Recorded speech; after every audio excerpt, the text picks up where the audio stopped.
This video is to help you understand how to read the charts that we use at Covenant, particularly if you're new to the worship team. And it seems like a lot of the churches in America have their own kind of system for making a chart that works for them. All of them are a little bit different, I suspect. But this is what we use at Covenant, and if you look at the top, you can see the title of the song. We're going to be working from a song called You Make Me Brave, and this is going to be the Passion 2020 arrangement of this song. And this particular version of it is going to be in the key of E. A lot of times we will have songs in different keys from the original because we have singers who need them in different keys to make it really work for them in the congregation. So the original version from Passion 2020 was in E flat. We moved this up to E to make it easier for one of our folks to sing. And I will always give you the form of the song in kind of bolded print here. You can see there's intro, verse 1, chorus, verse 2, etc. And I'll usually try and give you in these little parentheses here as much detail as I can about what is going on in the song at that particular time that applies to us. So the intro is just a piano. It's actually a piano riff that you hear, and it would start with the C sharp minor. And this 4 in parentheses here, that's a little unusual sometimes for people. But that 4 in parentheses means that the C sharp minor is 4 counts. 1, 2, 3, 4, 1, 2, 3, 4, 1, 2, 3, 4, 5, 6, 7, 8. And I will usually put those counts in parentheses just where I think that they would be helpful for people to know how the arrangement goes. So you have 4 counts of C sharp minor, 4 counts of A major 7, 8 counts of E here, and then the 2x just means that you repeat this line. You just go back to the beginning and do that over again. And when you get to verse 1, there's a little motion synth that comes in right around there. This is not an exact science. Sometimes these things come in a few measures or beats before, sometimes a little bit after, but I try to get close. So there's a piano and a motion synth going on there, and it's one female singer.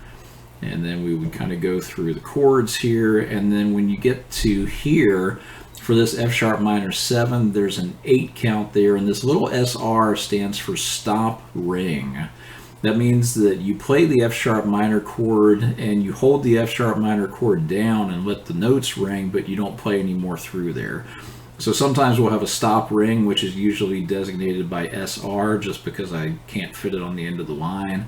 Or if it's a cold stop, I'll just write out cold stop to let you know. So after that, at the first chorus, the band comes in gently the first time through.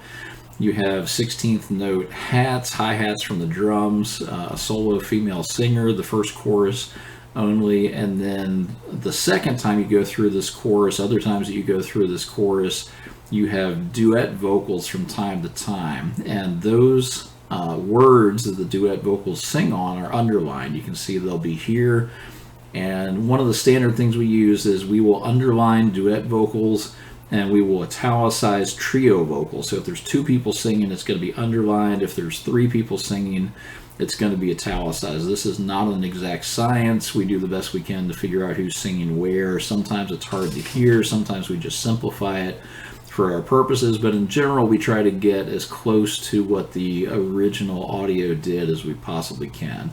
So you go all the way through the rest of this. When you get to this thing that says INT Fig first time through, that just means the first time at the end of this chorus you would go back and do the intro figure. INT Fig is intro figure, which is this. You would play that again one time only, and it's just piano. So you would do that C sharp minor, that A major 7, that E, and then you just skip right down to verse 2. The band comes in, there's busy toms, that's for the drummer, and there's a bass that's doing a fair amount of things, some sort of percussive synth, piano's going on, and duet vocals on the underline. So you kind of get the idea of how this works. You get to the next chorus, the band comes in real big, there's dirt guitars. Dirt just means distorted guitars. They help drive the song. So that's kind of a brief overview of how the actual chart reading works. And there's one other thing I should mention is if you see something like this, an E and then a slash and then a G sharp, that means an E with a G sharp in the bass. So the bass player always plays what's to the right of the slash, which is the G sharp note, and the keyboard player's left hand only plays what's to the right of the slash, which is the G sharp note. But the keyboard player's right hand plays an E, and everybody else plays an E. Guitarists play an E. That's just kind of how it works. So that's how you read that. To the right of the slash is the bass note, and bass note only. So let's go back and try and listen through the song, if I can get us there.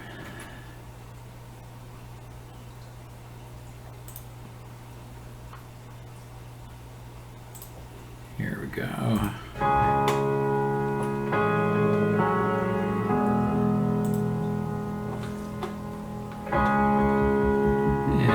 Right here, that's a little riff. You can hear that motion synth coming in. Verse 1. Solo female singer.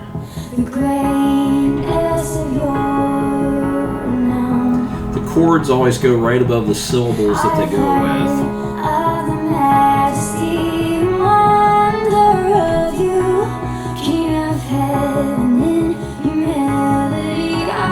Stop ring for 8 counts here, and then the band comes in gently.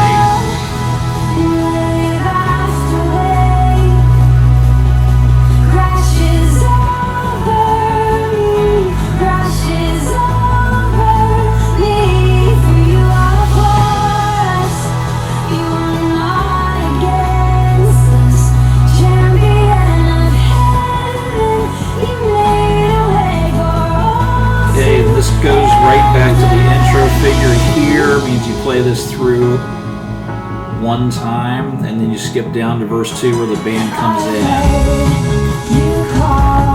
You can hear the toms are in there, and the bass line kind of moves around. Oh, that's my internet breaking up. And it does not actually slow down there in real life.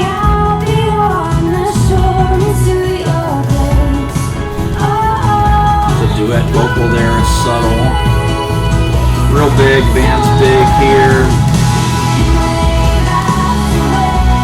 You hear the trio vocals. There's a duet vocal there. Duet vocals here. Trio vocals here. And you hear the vocal come in.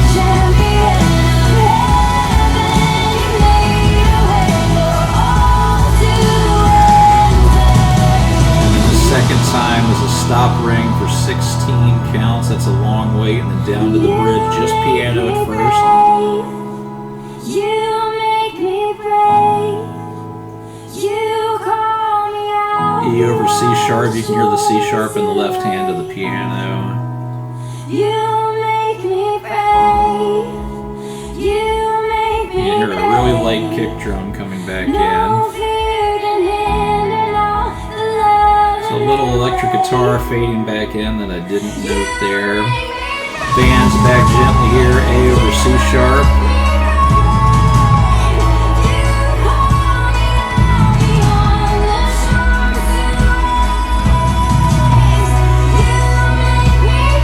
A with the C sharp in the bass.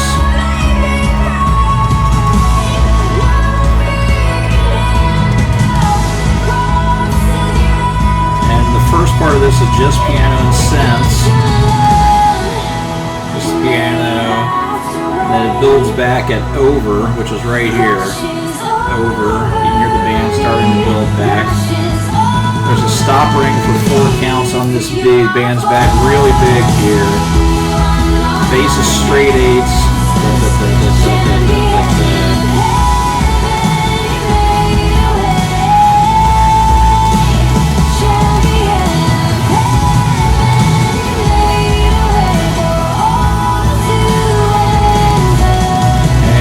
That ring, and that's kind of how we do that. So you get the idea. If you have any questions, please just let me know.